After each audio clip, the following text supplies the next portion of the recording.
Muy buenas a todos y bienvenidos un día más a un vídeo de Ciencias Sociales. Hoy vamos a tratar el tema de Isabel II y su gobierno, que da inicio con la llamada Guerra Carlista que vimos en un vídeo anterior. Una guerra que había devastado el territorio español, provocando aproximadamente entre 160.000 y 200.000 víctimas. Hay algunas de ellas que no están contadas porque no las crónicas o las cifras y el recuento no las tienen en cuenta, como víctimas civiles, etc. Pero desde luego fue una víctima que riete del coronavirus. La población española padeció los estragos de la guerra con numerosa cuantía de muertos y destrucción de centros industriales, de puentes y otros elementos de infraestructuras que supusieron un gran retraso en los avances económicos que había presenciado España en el siglo de la industrialización, básicamente. Así que bueno, vamos a ver cómo fue el gobierno de Isabel, cómo se desarrolla y cuáles fueron sus principales características. Bueno, lo primero de todo es no asustarnos, porque este ha sido uno de los temas más complejos de la historia española y además más oculto. Condiciona la vida política de la sociedad española tanto en el siglo XIX como en el XX y hasta nuestros días. La guerra civil y el franquismo supusieron una ruptura en la continuidad política, pero las ideas se han mantenido, y es más, podemos hacer paralelismos entre los partidos y las ideas políticas que marcaban el siglo XIX con las que marcan nuestra actualidad y vida política más reciente. Entonces vamos a ver estas características. Lo primero que vemos es un esquema que madre mía nos satura muchísimo, hay muchos nombres, muchos puntos, pero vamos a simplificar la cosa y vamos a poner luz en la oscuridad. Ahora bien, el periodo, como hemos visto, se inicia con la gran guerra carlista, la primera guerra carlista, que es devastadora. Y claro, lo primero que tenemos es un gobierno de Isabel caracterizado por su minoría de edad. Vamos a dividir el gobierno de Isabel II en dos etapas. Por un lado, la minoría de edad, ¿no?, que iría entre 1833, que es cuando accede al poder, hasta 1840, que es cuando realmente es mayor de edad. Después sería el gobierno real de Isabel, ya con la corona y su potestad absoluta como monarca, con la mayoría de edad, hasta 1868. Vamos a ver estas características, las repasamos juntos y tranquilo, porque esto es más fácil de lo que parece.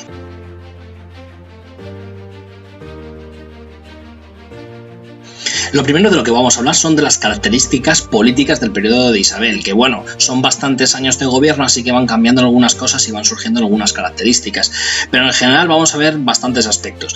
Lo primero es que pasamos de un sistema en el que había un monarca y no había partidos a un sistema en el que sí que había partidos y además con distinta ideología, y vamos a ver cuáles son sus características.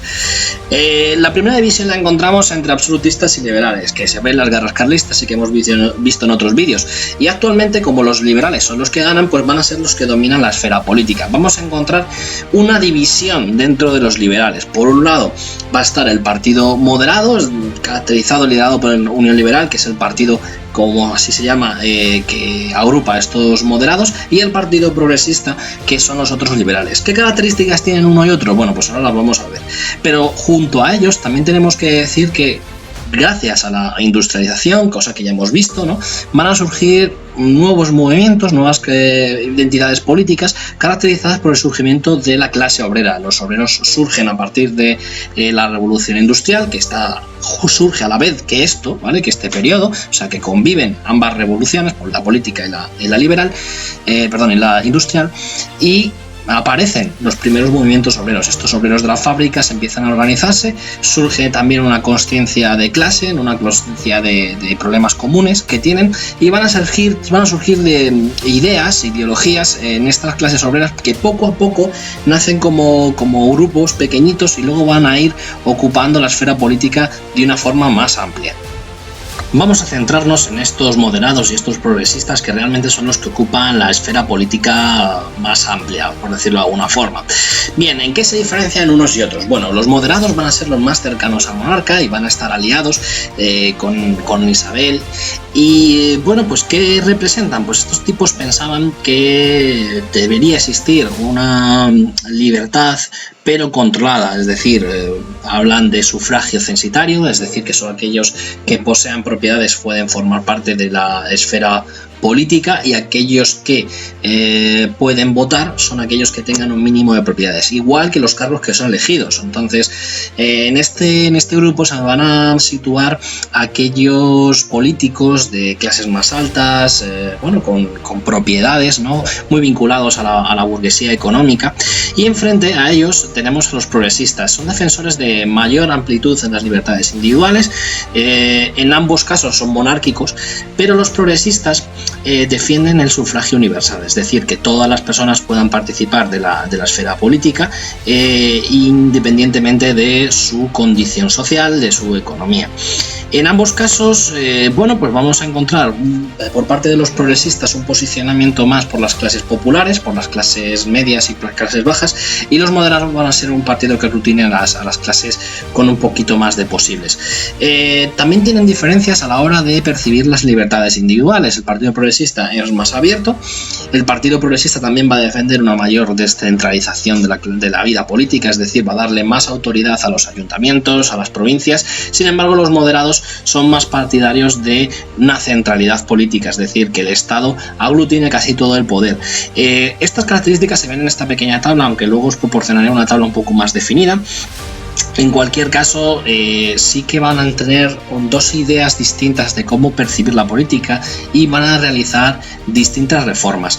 Los dos partidos van a estar en el poder, se van a ir alternando, ¿de acuerdo? Y van a tener influencia en la vida política. En cualquiera de los casos van a intentar realizar reformas, intentos de constitución. Vamos a ver también algunas constituciones más tarde, y en cualquier caso van a tener mucha importancia. Y bueno, pues si tuviéramos que hacer un paralelismo con nuestra actual vida política, podríamos decir que los moderados a lo mejor aglutinarían más al Partido Popular, si tuviéramos que hacer ya os digo, es una simplificación, pero se aglutinarían más con el Partido Popular, sería heredero de estos moderados, y los progresistas, pues mira, tendríamos los Ciudadanos o el Partido Socialista actual, que difiere un poco del Partido Socialista original, estarían aglutinados más en el entorno progresista, pero como os digo, esto es una simplificación y poco tiene que ver realmente con la evolución natural de las cosas. Vamos a ver, tras la división de los partidos políticos, la segunda característica que marca el periodo del siglo XIX en España en la vida política, y es la corrupción. Altos niveles de corrupción. No pensemos que España era el único país que tenía corrupción, también lo tenía Inglaterra, Francia, y bueno, no es una característica innata de la política española, pero sí que está presente en este inicio de la democracia cuando echa a andar. Y bueno, va a tener bastante relevancia internacional. Algunos autores la llaman el arte electorero español, y es que teníamos una gracia muy, muy sana a la hora de hacer pucherazos electorales. Bueno, pues una de las más llamativas, que ha quedado reflejada en viñetas que podéis estar viendo en pantalla, es el hecho de hacer votar a los muertos. Esta corrupción va a estar innata en todos los partidos políticos, tanto en los moderados como en los progresistas, y los dos la van a llevar a cabo. Y el hecho de hacer votar a los muertos era algo muy habitual, es decir, cogían en los recuentos, en los censos electorales, en los recuentos de votos, había gente que había votado y que llevaba muerta bastante tiempo, y es que cogían de los registros los nombres de personas y los registraban como votantes, y salían en estos resultados electorales, ¿no? Había gente que votaba desde la tumba.